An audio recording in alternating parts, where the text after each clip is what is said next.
Hello friends, diabetes के patients ने exercise regular करना ही चाहिए क्योंकि एक्सरसाइज से शुगर बेहतरीन तरीके से कवर होता है, कंट्रोल होता है। और एक्सरसाइज करने से आपका हार्ट अच्छा रहता है, कोलेस्ट्रॉल अच्छा रहता है, ब्लड प्रेशर कंट्रोल रहता है, याददाश्त भी अच्छी होती है, गिरने का डर कम बना रहता है और चेहरे पे खुशी आती रहती है। बॉडी में सेरोटोनिन, एंडोमॉर्फिन का लेवल बढ़ने लगता है। अब एक्सरसाइज कौन कौन सी डायबिटीज के पेशेंट ने करना चाहिए और कितने मिनट तक करना चाहिए?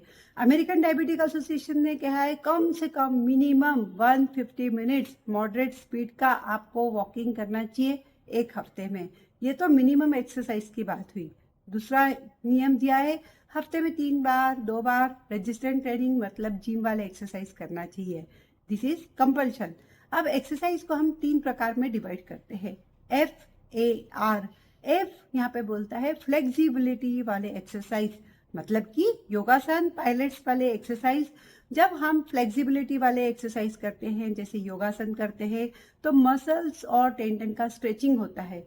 जहाँ मसल्स की लेंथनिंग होती है तो आपके day to day activity easy होती है। जैसे यदि आप मुड़ के कुछ काम कर रहे हैं तो आपके गिरने का डर कम हो जाता है। और यदि आप रनिंग कर रहे हैं या जिम एक्सरसाइज करते हैं तो प्रॉपर तरीके से एक्सरसाइज हो सकती है। मतलब योगासन वाले एक्सरसाइज जिसमें मसल स्ट्रेचिंग होती है बहुत इंपॉर्टेंट है। और बढ़ती हुई उम्र में जब मसल्स कड़क हो जाती है, मसल्स शॉर्ट हो जाती है, तो योगासन should be part of your life. दूसरा एक्सरसाइज होता है FAR का ए मतलब एरोबिक्स एक्सरसाइज। एरोबिक्स एक्सरसाइज का मतलब होता है इसमें आपके हार्ट को ऑक्सीजन की रिक्वायरमेंट ज़्यादा होने वाली है। यानी कि जब आप रनिंग कर रहे हैं, तेज तेज वॉकिंग कर रहे हैं, साइकिलिंग कर रहे हैं, स्विमिंग कर रहे हैं, तो एकदम से आपका हृदय की धड़कन बढ़ता है और हार्ट को ज़्यादा ऑक्सीजन सप्लाई होने की ज़रूरत होती है और ब्लड सर्कुलेशन बढ़ता है।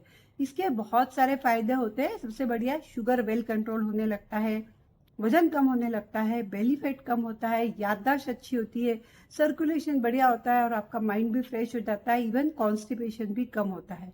सभी बीमारियों को रोकने के लिए एरोबिक्स एक्सरसाइज का बहुत इंपॉर्टेंट रोल होता है और ये रेगुलर आपने करना ही चाहिए। नंबर 3 एक्सरसाइज होती है जिसे हम बोलते हैं रेजिस्टेंट एक्सरसाइज। इसमें ऑक्सीजन की रिक्वायरमेंट नहीं होती है। मतलब जब आप एक्सरसाइज करते हैं तो बॉडी बगैर ऑक्सीजन के भी एक्सरसाइज परफॉर्म करते हैं और ये की जाती है जिम में या वेट लिफ्टिंग के द्वारा, जिसके बहुत प्रकार से जैसे स्क्वाट्स, लंजेस इत्यादि। 8 से 10 रिपीटेशन आपने करना ही चाहिए रेजिस्टेंट ट्रेनिंग एक्सरसाइज का।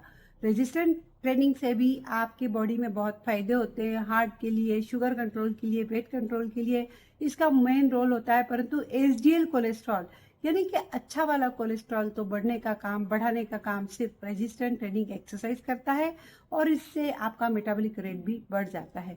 अब तीनों एक्सरसाइज में आपने कौन सी एक्सरसाइज करना चाहिए? तो तीनों ही एक्सरसाइज आपके लिए बेनिफिशियल है। इवन गाइडलाइंस बोलती है हफ्ते में 3 बार यदि वॉक ले लेते हैं और 2-3 बार आप जिम कर लेते हैं तो वो ज़्यादा बेहतर होगा बजाय कि एक ही तरीके के एक्सरसाइज करने से। क्योंकि हम देखते हैं यदि आप वॉकिंग करने जा रहे हैं और आपके कंप्लेंट रहने लगते हैं, मैं वॉकिंग कर रहा हूँ, मेरा वजन कम क्यों नहीं हो रहा है?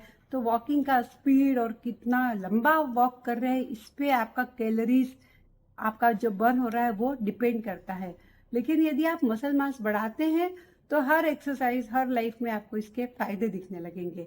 तीनों एक्सरसाइज बहुत इंपॉर्टेंट है, तीनों आप अपनी लाइफ में जरूर शामिल करेंगे। Thank you so much.